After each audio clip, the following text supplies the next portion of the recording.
Hello everyone. As the famous saying goes, be very careful what you ask for. You might get it. So I think after my 2 videos in the YouTube, I got so engrossed in this YouTube world that I started seeking for subscribers and I think I just lost my track. So this morning I got a very beautiful message from the summer showers, and I'd just like to read it for you all, and I think it's very meaningful message for all of us. So the message goes like, work is like a flower. If you can protect the bud of this flower, it will transform and change into a flower. The same flower in course of time will ripen and become a fruit. Without a bud, we won't get the flower, and without the flower, we won't get the fruit. This is the reason why we should not regard work, worship and wisdom as 3 things distinct from each other. They are inseparably connected with each other. Whatever work you do it in the name of God. Do it as a task of God. Then work will become worship. So I am hoping that you will remove all the bad ideas, the unsacred ideas that filled your heart in the past. Throw them away and fill your heart with good and sacred ideas. We are not getting education for the sake of earning money. The end of education is character. The end of knowledge is love. This is the reason why we should develop our character with the help of our education. Money comes and goes. Morality comes and grows. So with that beautiful message, I'd just like to say that the previous 2 videos that I've made is upon semiconductor devices, which only touches about class 12 syllabus, okay? So, but I thought of a topic common to all the standards, that is right up from class 8 up till 12, okay? That is your light chapter, where in class 12, I think you've gone through your syllabus, right? So it's about the ray of optic and the wave optic, where light when treated as a particle, the dual nature of light, okay, so light when is treated as a particle, we talk about refraction through a lens and reflection and all that, okay, and wave optics is only for I think class 12. So ray optic basically is common for everyone, so I'll be doing that topic today, okay. So let's go on to the topic. Refraction through the lens, okay, so we have 2 kind of lenses, spherical lenses, okay. What are those? Spherical lenses. So what are the 2 kinds of spherical lenses is? One is convex lens, okay, and the other one is your concave lens. Okay, so these are 2 kinds of spherical lenses, convex and concave. Now convex, the diagram for convex lens is something like this, and concave is your cave part, okay. So this is concave. Now why these are called the spherical lenses is because, now suppose I draw the concave lens, okay. So this is my diagram for concave, where as you can see the cave part is in the center. Now when I complete this diagram, when I complete this part of the lens, okay, and even from this side if I complete this, what I get is 2 spheres. Can you see it? Okay, I get 2 spheres. That is why it is called a spherical lens. So this is called the center of curvature. Even this part is called the center of curvature, and in the lens this is called my optical center, okay. So if I pass a straight line passing through all these points, this is called my principal axis, okay, principal axis. Now you must have heard about, adjust your cameras to your focus. So I have a point called the focus, where the image comes a very bright one. So let's take it the other way. This is your concave, okay, and convex for the convex lens, okay. This is my convex lens, where again if I complete this sphere,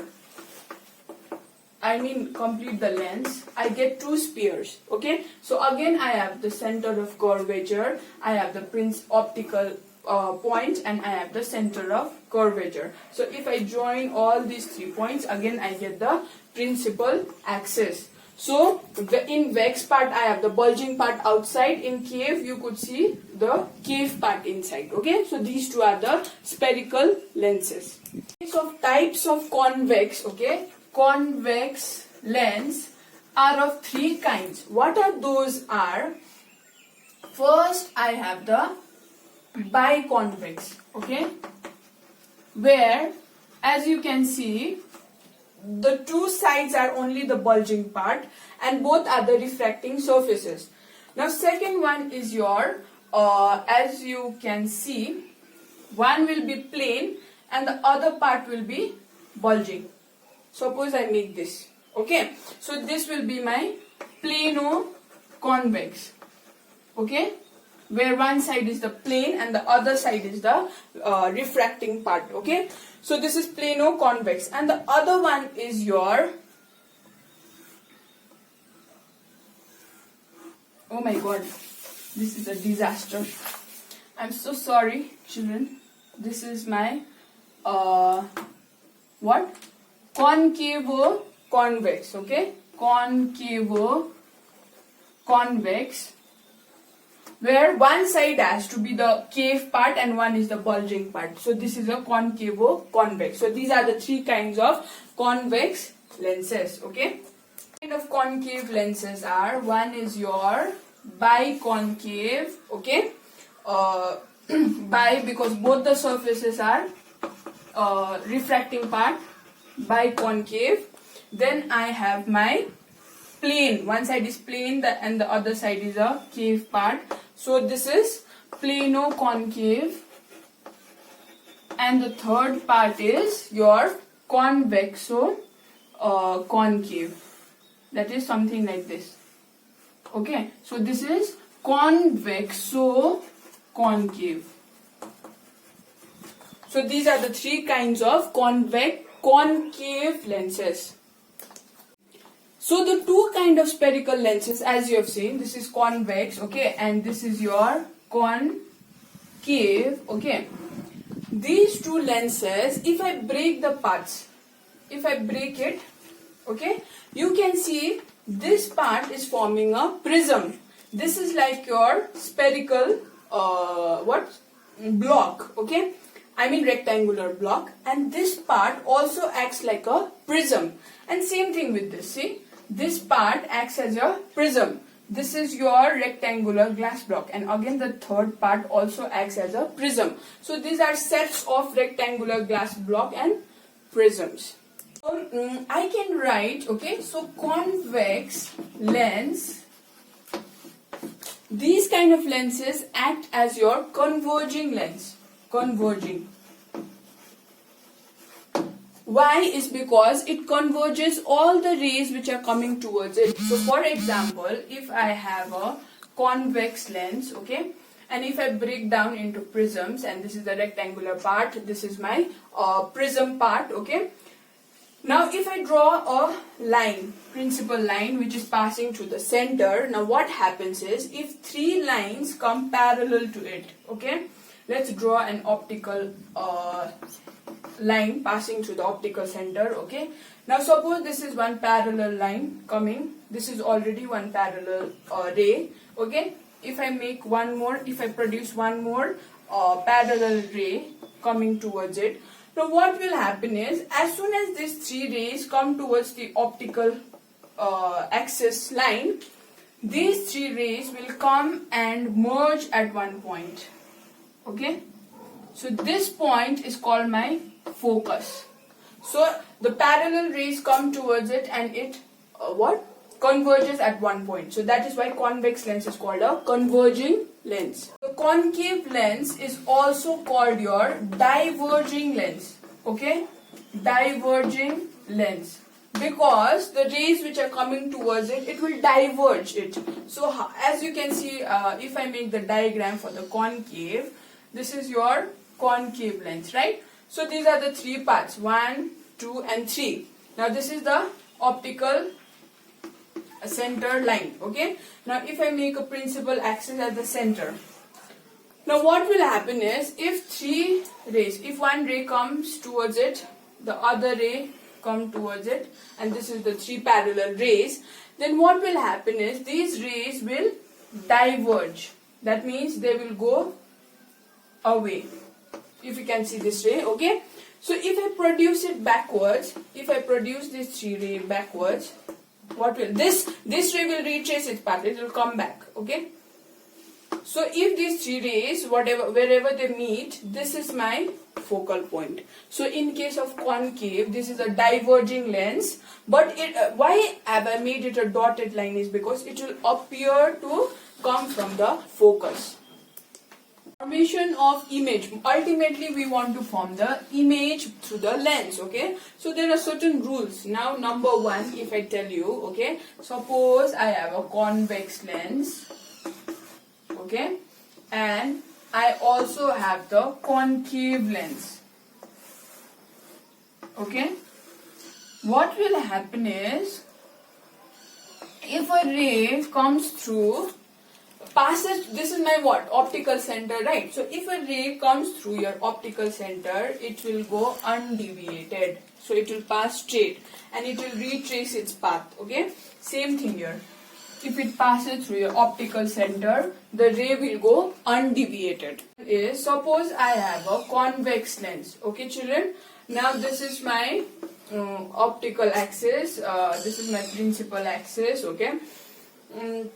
Now you have to keep one thing in mind, very important point is, this side of the lens I call it F1, that is focal point 1, and this is my F2, okay. So suppose a parallel ray comes through your, this is parallel to your principal axis, this ray of light will pass through your second focal. This is the rule, okay. Now in case of your concave, what happens is, in case of your concave, this side, now this side what did you write? F1, no? This side it will just be opposite. This side of the lens will be F2 and this side will be F1, okay. So if this is my what?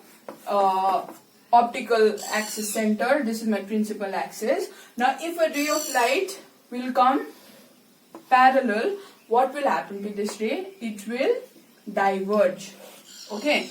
But if I produce it backwards, that is through a dotted line, then it will appear as if it is coming from the second focal, okay. But actually the ray gets diverged. This is the second rule.